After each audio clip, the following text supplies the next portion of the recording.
Hi, welcome to Movie Review Mom. I'm the mom and I do the movie reviews. My goal here is to give you the inside scoop on filmmaking quality and content so that you can make the best decision for yourself and your family as to whether or not you want to spend your time or money or both watching a particular film.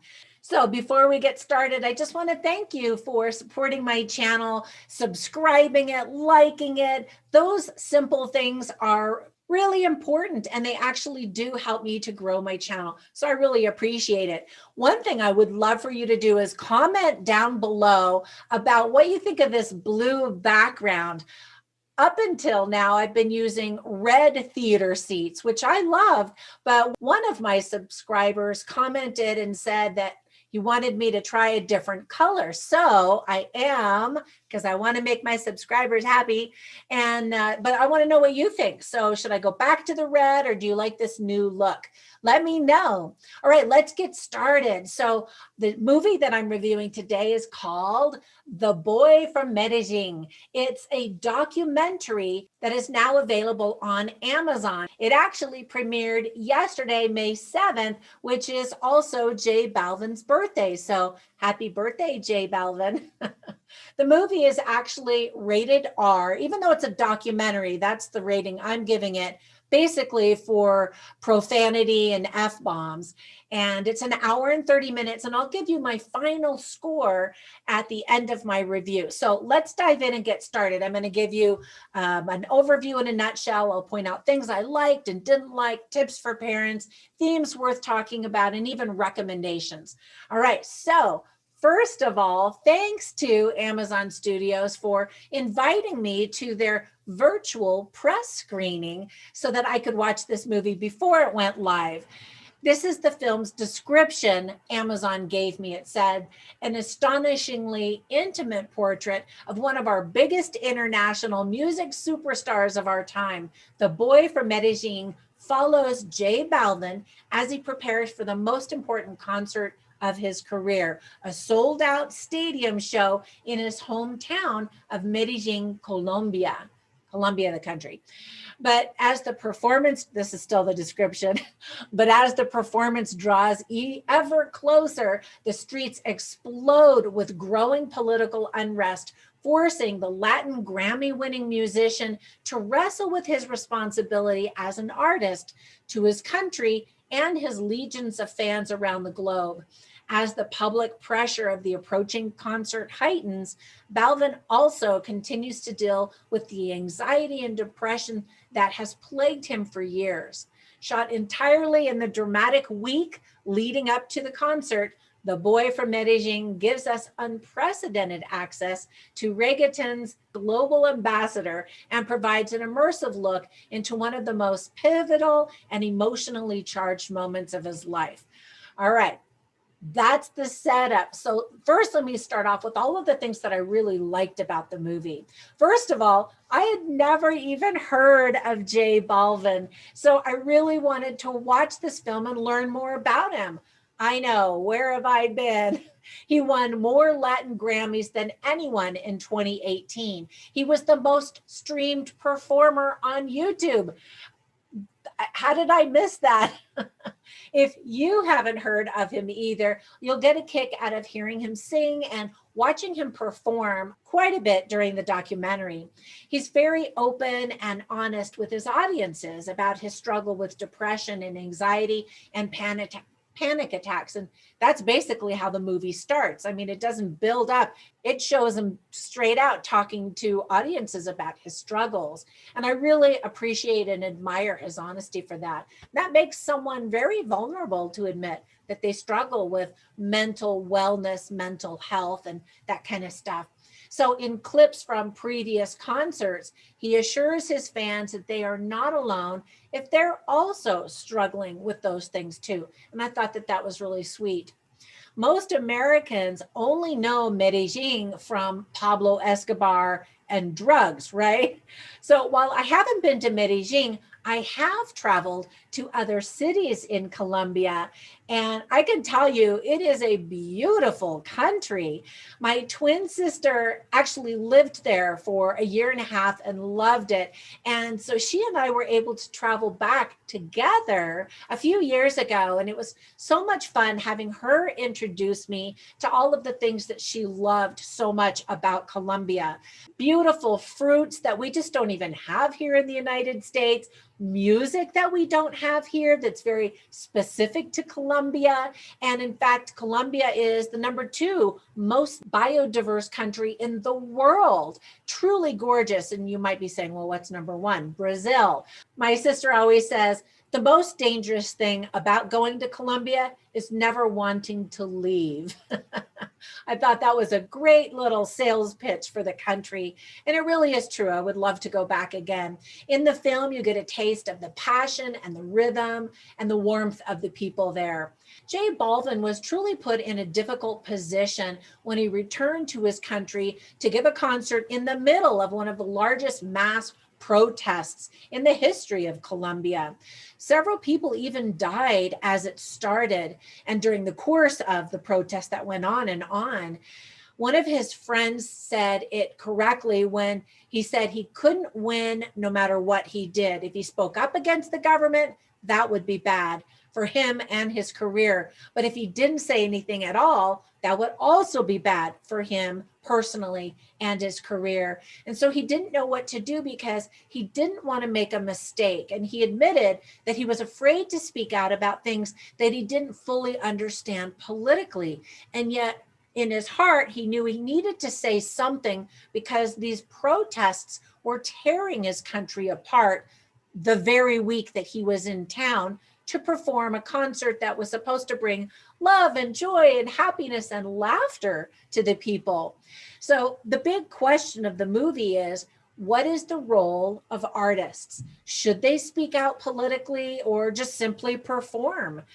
Another person told him, you can't expect everyone to love you, no matter what you do, whether it's the right thing or the wrong thing, there are always going to be people who criticize.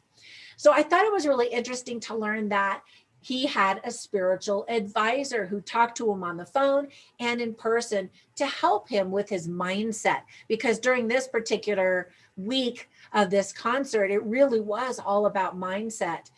J Balvin's real name, by the way, is Jose.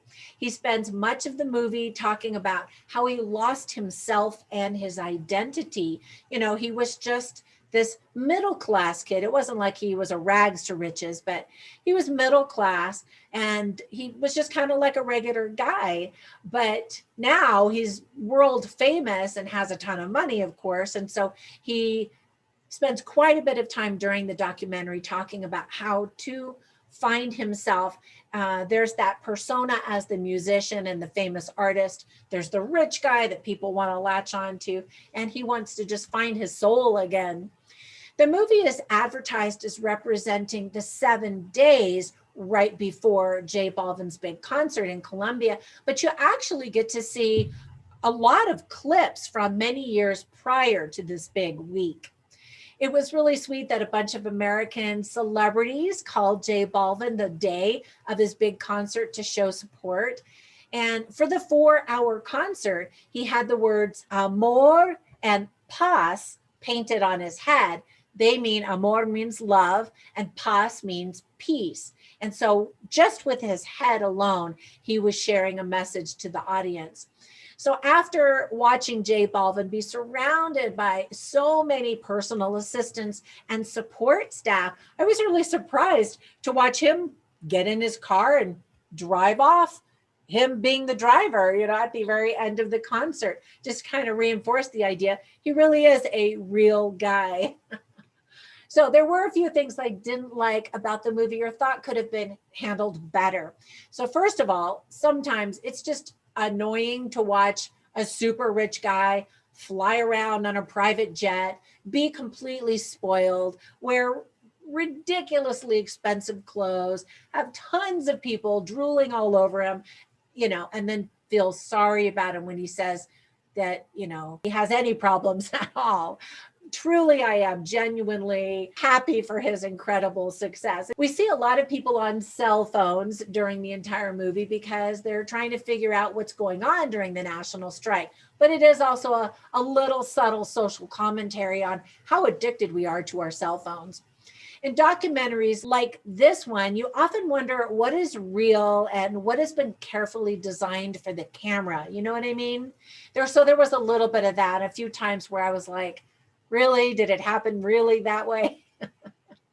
Now, if you're not into his kind of music, you probably won't be interested in him or his film. But again, I did think it was interesting, especially considering I didn't know anything about him before I watched this. What's really sad is that Colombia is still experiencing deadly protests to this day. As of today, May 4th, 2021, 17 more people have died and 800 more people have been injured in several days of protests against a proposed government tax reform in Colombia. So that's just heartbreaking. Now, let me give you some tips for parents. Almost all of the movie is in Spanish with English subtitles at the bottom of the screen. There are some times where people speak in English, but the majority is in Spanish. There is profanity in Spanish and written on the screen in English, F-bombs in both languages. You see some clips of inappropriate gestures during his performances. And I thought it was really telling when the camera showed his embarrassed father kind of looking away as his son was doing some stuff up on the stage. So that's unfortunate. Some kids and adults who are just not into this artist or documentaries or the music will be bored because it is a documentary. All right, now some themes that were illustrated well in the film are balance, overcoming depression, anxiety, stress, panic attacks, and how to get the support that you need when you do experience those, identity, how to be grounded throughout fame, politics, pressure to be all things to all people, positions and platforms of responsibility, and using your voice for good.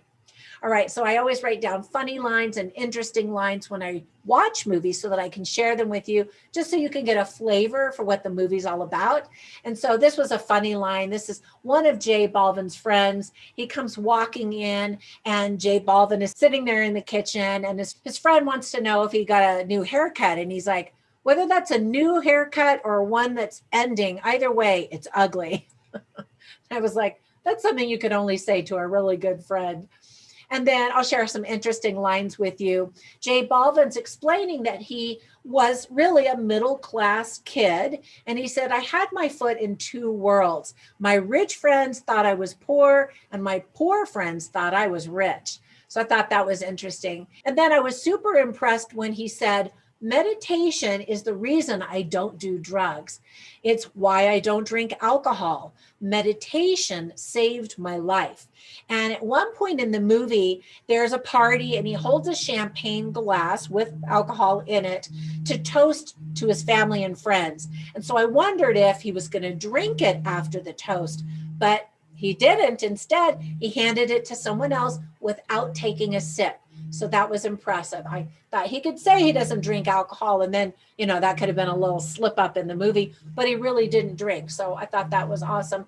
And I hope that young kids learn from that. Well, adults too, that you don't have to drink to have fun. In fact, I don't drink at all, never have my entire life. And to be able to have that clarity of thought, the ability to make good decisions, to enjoy a party and then remember it the next day, all of those are really good lessons learned and reasons why you shouldn't drink alcohol, besides the fact that we know that it's bad for your body. All right, and then I'll share one more with you. He said, again, J Balvin said, it's as if my soul doesn't accept I'm growing up. And I thought that was really interesting. He's very playful, he's fun with kids, but he's also running a business. He's a brand. And you see that weight on the expression of his face and even on his shoulders as he's going from one business engagement to another. But when he performs, he really lights up, and you can see he really loves what he does. All right, with all that being said, my movie review mom grade for this documentary is a B. I actually really enjoyed it. So I have one recommendation for you that is sort of similar that I think you might enjoy. It's available, unfortunately, only on Apple TV Plus, and it's a documentary, The World's a Little Blurry, a documentary about musician Billie Eilish. So you can check that out if you have Apple Plus or if that motivates you to get Apple TV.